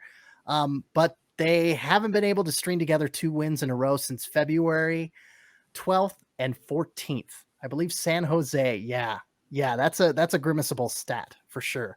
San Jose kind of had that same problem until they finally took 2 against Henderson, for crying out loud, last weekend. But yeah, I mean, if you want to talk special teams, Tucson, their penalty kill is first in the league. Their power play, not so much, 23rd out of 28.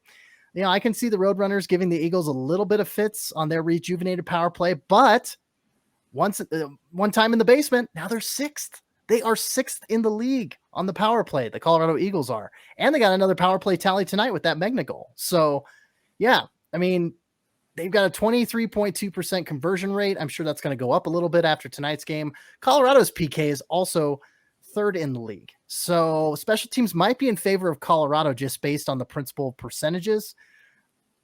Obviously Tucson's got a good PK, so maybe an unstoppable force meeting an immovable object in regards to Tucson's PK and Colorado's power play. We'll see how it shakes out, though. All right. Any final thoughts about the series? Tell me about some voodoo. I feel like that's got to be a big factor here. Yes, voodoo sure is. Adam Warner, Colorado goaltender Adam Warner, is currently on the taxi squad because Philip Grubauer has been diagnosed with COVID-19. Oh boy, aren't they glad that they acquired Devin Dubnyk at the deadline? Yes. I mean, he's not going to blow the doors off, but he sure is better than Jonas Johansson, that's for sure. But yeah, I see you rolling your eyes. Process it, maybe. Yeah. Okay. Well, hey, that leaves Hunter Miska and Parker Gahagan in net for the Eagles.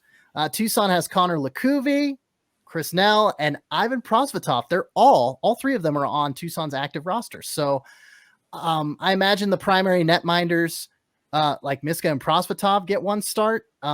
They did tonight. They did on Thursday. So I'm going to guess that on Sunday, those two will be in net again. Maybe you go with Gahagan, and maybe,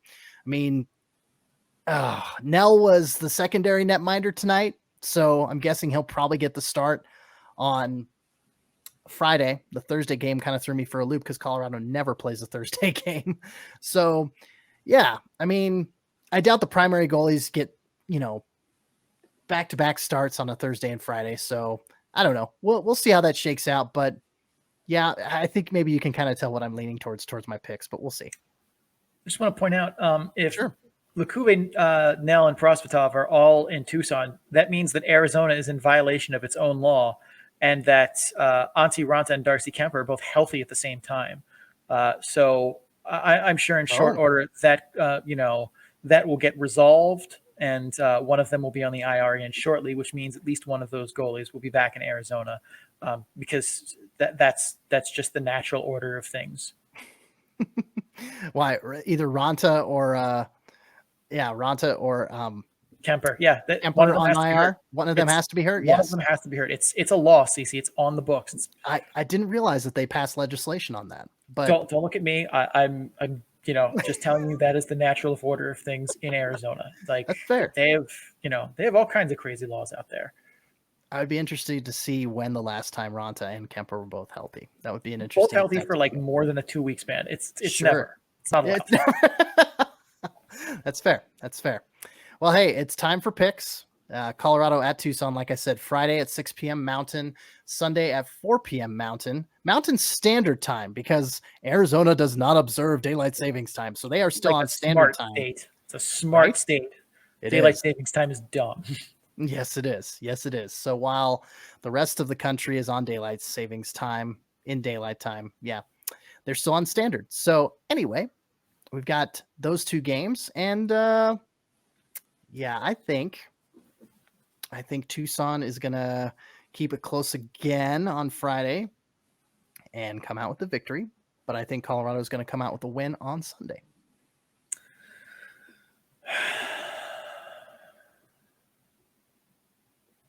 Yeah, I'm going to agree with you. I feel like it's like I don't have a good feel for Colorado, and I feel like what I've seen from Tucson is not the picture of consistency. But then I feel like Colorado has not been the most consistent team this year, and they've been like really hot and looked really good, and then 3 games later it's like, what's wrong with I feel like that's the stories I keep hearing. So I'm going to pick the split, same as you. Part of me thinks that Tucson's going to take it, but I just don't have the heart to pick them for both. Well, and that's completely fair, especially when you see Colorado. I don't want to say they got drubbed, but a 6-2 loss, it's not good. And then they come back and win 6-2 the next night. It's like tale of two teams, They're a team that is absolutely prone to just laying big eggs, on a once a week basis. Like they'll win 2 out of 3, but they will never win that 3rd game. I don't know, like that. I don't like explanations like that, but like I said, I don't have a good feel for Colorado this year. The model, however, does, and it likes the Eagles as a 57.6% favorite in each individual game, which doesn't surprise me. I feel like Colorado, according to the model, has been a pretty good team, even if they've been inconsistent. They're on a high point right now. They like some of the additions they've made, whereas Tucson, it feels like, ever since Bunting has been gone, the model has not been a huge fan of them, even though Carconi is helping to drag that team up in the model's eyes. Yep, Carconi and Steenbergen. Don't forget about Steenbergen either. Yeah. So, yeah. But anyway, that's all for Colorado and for Tucson. But let's see. Should we take a break or should we power through? I vote we take a break. I do want to say one thing real quick, though. Sure. If you are a Colorado Eagles or Tucson Roadrunners fan and this is your jumping off point, thank you very much for listening. Be sure to, like, subscribe, follow us on social media. Let's go to break, though. These trips out to LA, I know last week I was closer to home, but this one, cost a little more of the coin, so we got to pay some bills. Please hang tight. Listen to some ads. We'll be right back. We're staying in the Pacific Division for our next and final weekend preview. It's a team that we haven't really covered in a little bit. It feels like it's the Ontario Reign at Bakersfield and versus San Jose. You gotta love that California close travel there for a nice little weekend set. So we thought the Reign turned a corner and were becoming the team that we thought they could be in the preseason. They were who we thought they were. And then we let them off the hook because after a good stretch in March where they went 7-2, they've gone 1-6 in April. Their scoring has been hit or miss, but their biggest problem seems to be keeping pucks out of their own net. Like we said, in the month of April, you go 1 for 7, you're letting pucks in for sure. So, Sean, what would you attribute that to?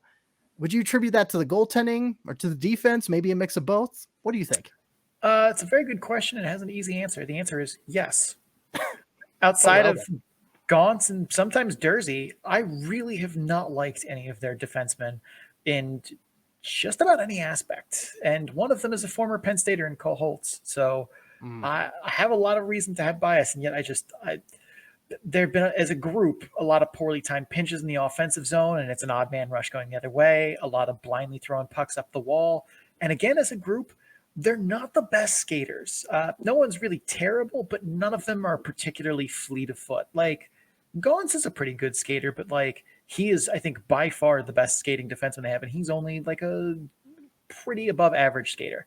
In a division full of teams who thrive on rush chances, Henderson, Bakersfield, Tucson, I think that really hurts them. In terms of goaltending, I wasn't high on Villalta in the preseason, and I'm still not. He's athletic, but he struggles a lot with tracking pucks. He's not consistent. JF Berube hasn't been a useful AHL goalie in at least 2 seasons. His movement and technique they do not look AHL caliber to me.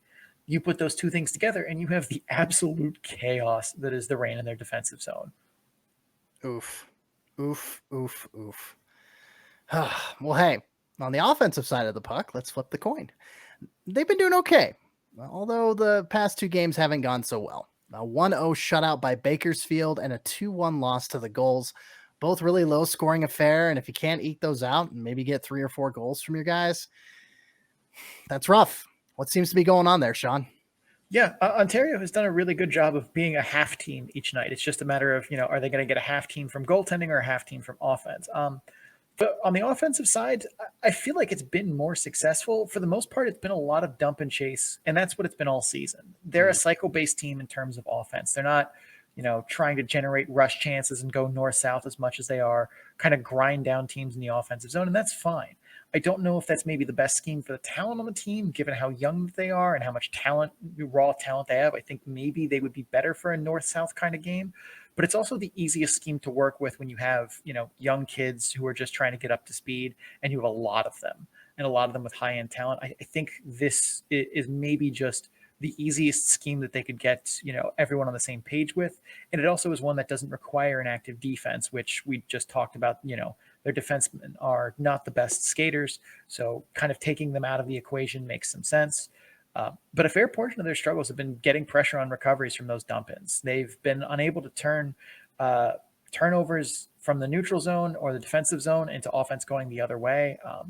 And that's from poorly executed passes in transition or poorly received passes that end up as a dump-in because they fumble the pass, and by the time they have a clean handle on it and they're skating, there's a guy on them.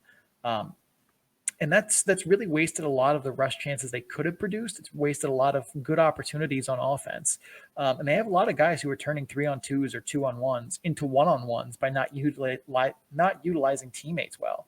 I mean, I saw one clear-cut example in the first period against Bakersfield on Friday. Kapari gets a beautiful neutral zone turnover, has a 3-on-1 with Adam Johnson and Fajimo, and doesn't utilize his teammates or the space at all, and gets stripped trying to go 1-on-1 with Condor's defenseman Max Gilden. Puck goes the other way. That was a perfectly good scoring opportunity, and they didn't even get a shot attempt because Kupari decides he wants to take the defenseman on one-on-one instead of 3-on-1. I think that's not, as much a unique situation to just Kupari doing it. I've seen it happen a lot where they get turnovers. They get the forwards are getting their sticks on turnovers in the neutral zone, and they just end up turning it into just another dump attempt, another punt, basically, or they're not able to, enter the zone, make sustainable or make even a cycle or a shot attempt off it. And it's great that they're getting those opportunities to make offense off it, but it's bad that they're not doing it. They're basically just throwing away all of these good plays in the neutral zone. And the thing with the offense is that, we talked about this at the beginning of the season, but they went from this bruising West Coast, typical Wild West, kind of hard-bodied offense in regards to just, very, very physical, very, finishing and following through on the checks. And, the fact that you have guys like a Boku Imama and, Captain Brett Sutter that, are kind of holdovers from last year's team like that. They tried to shift their style for the Black and Silver Bandits. They're trying to be this speedy team, and you could kind of see it in the sense that they're, with their rush chances and their breakouts and things like that, but they're just not gelling, at least not on a consistent basis.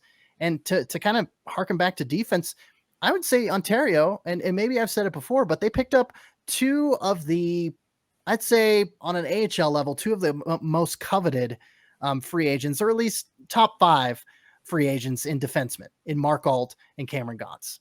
And so, yeah, it's a head scratcher. How can you guys not put this together? But when you try and shift styles and you're still trying to figure it out and everything, inconsistency is going to be the name of the game. So, well, even when you think too, in all those years of watching Mark Alt in Colorado, he was not the most fleet of foot. That's true. That's very true.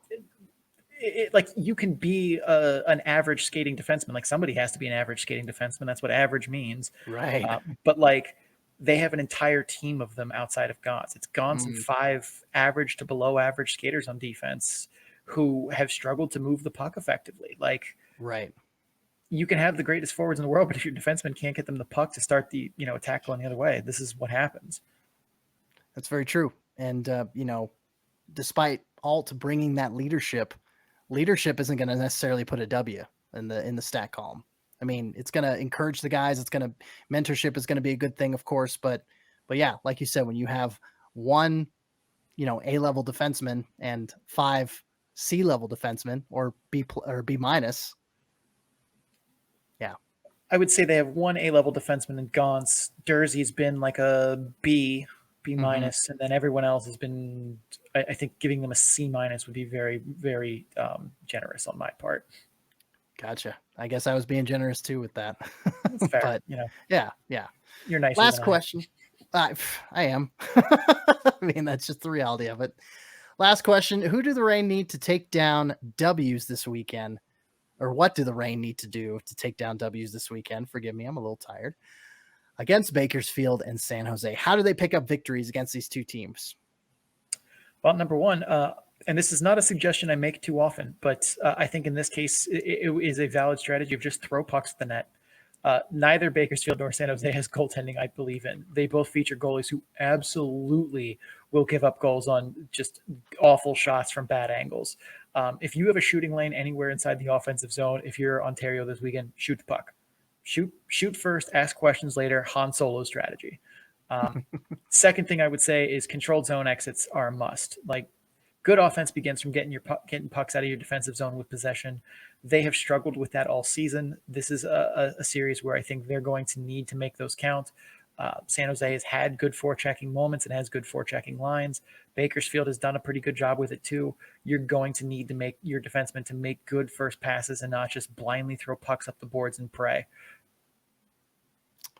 With that in mind, let's make our picks. Ontario at Bakersfield Saturday at 5 p.m. Pacific Daylight Time, and San Jose at Ontario Sunday 3 p.m. Pacific Time again. So I'll go first. I'm going to say Bako on Saturday, and I'm going to go San Jose on Sunday. Yeah, I am. I don't have a lot of faith in the Reign currently.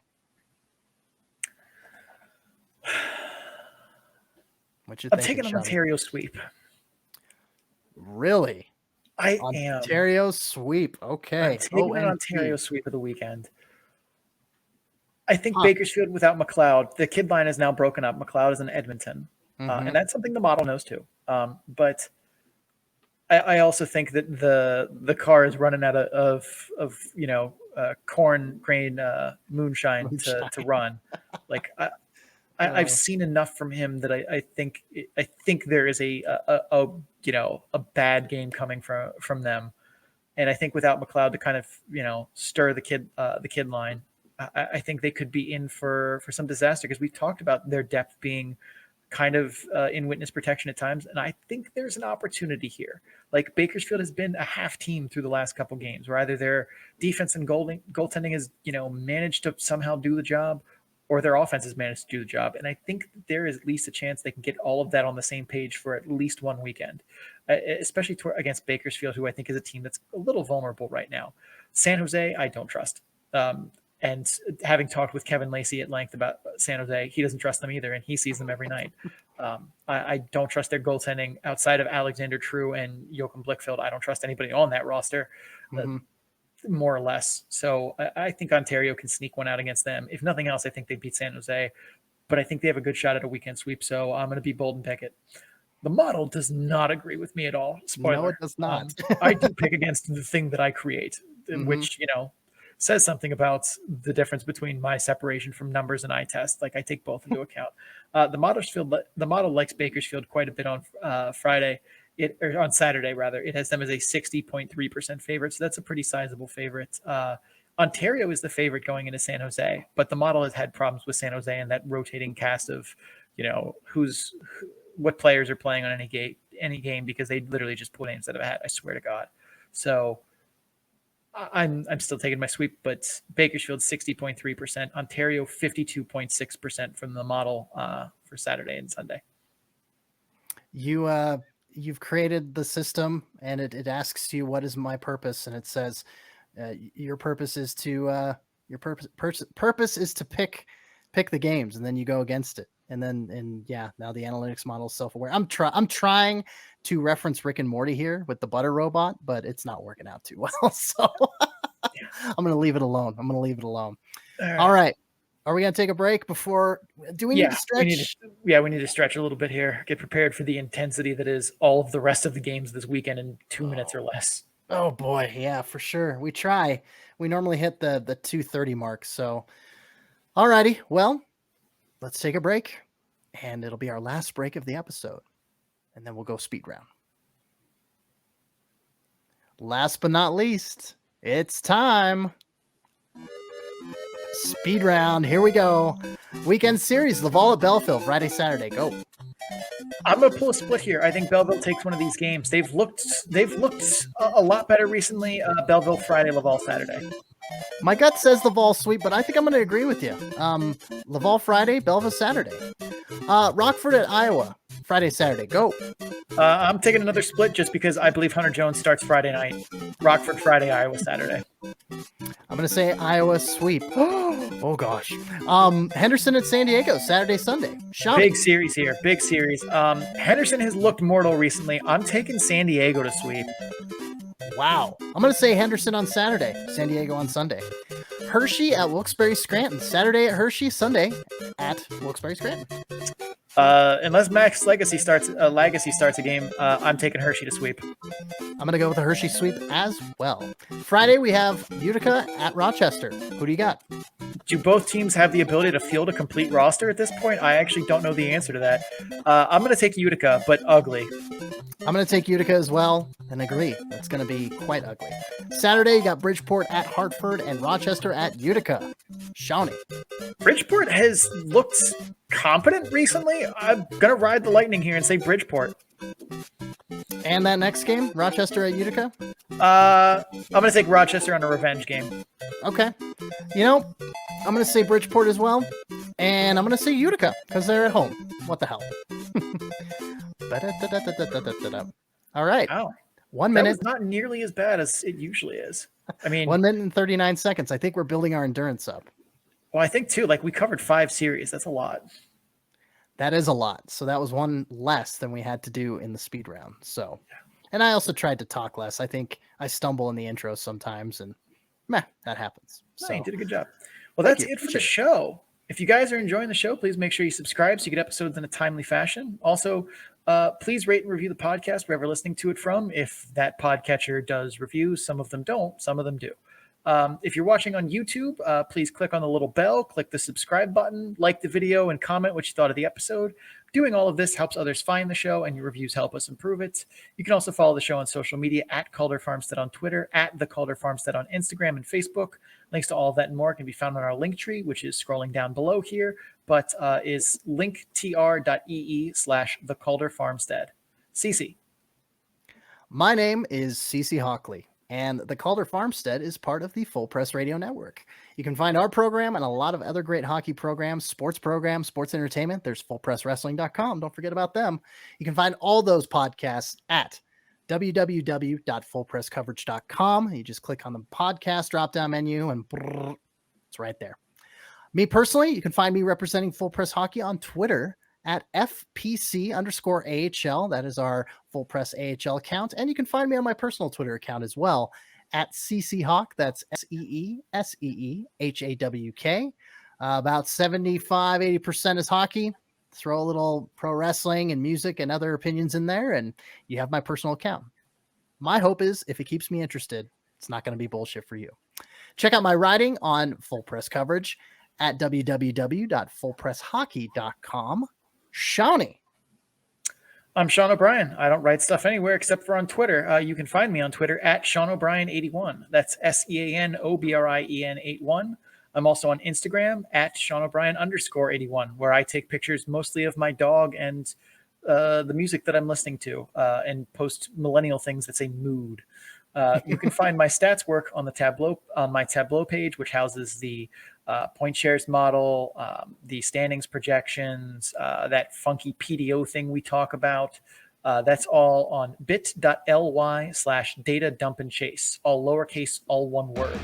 Big thanks to Adrian Drake, who made our theme music. You can find him on social media at AD_dysfunction, DYSFUNCTION, so he can make music for you too. Also, a big thanks to Cece, who will literally be burning the midnight oil to edit this episode. It is 12:02 a.m. on Friday right now. God help us. Cece, take us home. Sean, I am so sorry for keeping you up. I owe you an apology. But in taking us home, that'll be it for episode number 31 of the Calder Farmstead. For Sean O'Brien, I'm Cece Hockley. Thank you guys for listening to the show, and as always, keep your stick on the ice.